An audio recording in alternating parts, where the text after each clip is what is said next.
Difference between buyer and consignee.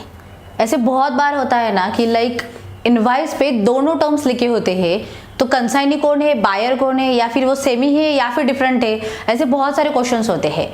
लेकिन मैं ये कहूँगी ये क्वेश्चन आपको ज़्यादातर महंगा कब पड़ सकता है, जब आप पेमेंट टर्म्स एलसी के ऊपर काम कर रहे हो, या फिर दोनों एड्रेसेस अलग अलग है, बायर ने आपको पहले बताया नहीं होगा या फिर आपने पूछा नहीं होगा, और फिर जाके अगर कुछ चेंजेस आ गए और बिल ऑफ लैडिंग में अगर वो चेंज है तो फिर प्रॉब्लम आ सकती है। और इसीलिए आपको ये भी समझना पड़ेगा who will be the consignee, who will be the buyer, either they are same और either they are different. So let it confirm first like today. So let's discuss in this video what is the difference between them. So अगर मैं कहूँ आपको कि consignee कौन होता है और बायर कौन होता है, so consignee is a like person, जैसे होता है ना कि आपने दो टर्म सुनी होगी, शिप टू होता है, बिल टू होता है। सो समझ के चलो कि बिल टू का मतलब बायर होता है, शिप टू का मतलब कंसाइनी होता है। So they are might be the same person और might be the different person. समझ के चलो कि अगर मैं मतलब इंपोर्टर हूँ आपकी, ओके, तो इंपोर्टर के केस में मैंने आपको एड्रेस दिया, जो भी है मेरा दुबई के कंपनी का एड्रेस है वो मैंने आपको दिया, तो इस केस में है कि मुझे मटेरियल उसी एड्रेस पे चाहिए और जो भी पेमेंट आएगा तो वो उसी एड्रेस से जाएगा। इसका मतलब क्या हुआ, consignee and buyer in this case is totally same, मतलब मैं एक ही हूँ और मैं ही कंसाइनी हूँ, मैं ही बायर हूँ, bill to equal to ship to is the same only. तो this is the one scenario. On the second scenario अगर मैं कहूँ कि मेरे लिए शिप टू मुझे ये एड्रेस चाहिए लेकिन बिल टू मेरी कंपनी होगी, लेकिन बिल टू का एड्रेस अलग है, हो सकता है कि मेरा कारपोरेट रजिस्टर एड्रेस कुछ अलग है, वहां पे सारे कमर्शियल फाइनेंशियल ट्रांजैक्शन चलते हैं, मतलब मैं उसी एड्रेस से मैं काम करती हूँ, और दूसरी बात मुझे डिलीवरी लेकिन कुछ अलग जगह पे चाहिए, तो आइदर मैं उसी एरिया में किसी प्लेस का नाम दूंगी, वहां पे मुझे डिलीवरी चाहिए, या फिर किसी दूसरी सिटी में ही चाहिए, तो ऐसे कुछ भी हो सकता है कि शिप टू इज दैट लेकिन बिल टू मेरा अलग एड्रेस है।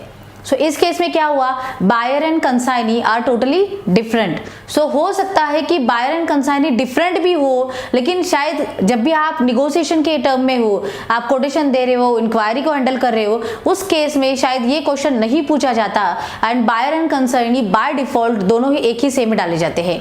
सो हमेशा याद रखो कि at the time of quotation always ask to your buyer that ship to and bill to are the same और डिफरेंट, और अगर वो सेम बोलता है तो यस कंसाइनी के यहाँ पे एड्रेस डालो, बायर के केस में सेम एज अबोव बोलो या सेम एज कंसाइनी लिखो, दैट इज ऑल्सो ओके। और अगर वो डिफरेंट देता है तो consignee will be ship to and buyer will be bill to.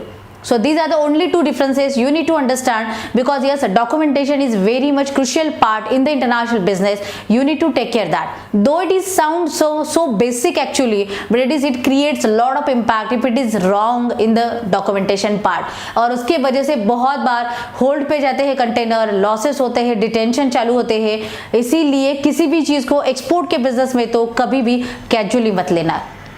और यस, इसीलिए मैं हमेशा कहती हूँ ना, clarity is the important part to get the confidence in the international business. So let's take action, start your journey, understand all the basics about the international business. For that you can go and visit to KDSushma.com, और वहाँ पे ऐसे बहुत सारे basic courses भी मैंने develop किए हैं। You can like learn their free course भी मैंने एक डेवलप किया है। So KDSushma.com पे आप फ्री कोर्स भी अंडरस्टैंड कर सकते हो, और अगर आपको और ज़्यादा पढ़ना है, मतलब समझना है, कॉन्फिडेंस लेना है प्रैक्टिकली, तो वहाँ पे बाकी जो भी सारे कोर्सेस है वो भी आप चेक कर सकते हो। In that I have develop how to find buyer, how to raise finance also, EXIM business blueprint है, एग्री एग्जिम बिजनेस ब्लूप्रिंट भी है, इवन प्रोसेस फूड के लिए भी एग्जिम बिजनेस ब्लूप्रिंट डेवलप किया है, and it is only like with the nominal prices only, ताकि सारे लोग उसका बेनिफिट ले सके, अंडरस्टैंड कर पाए, and how you can start your export journey.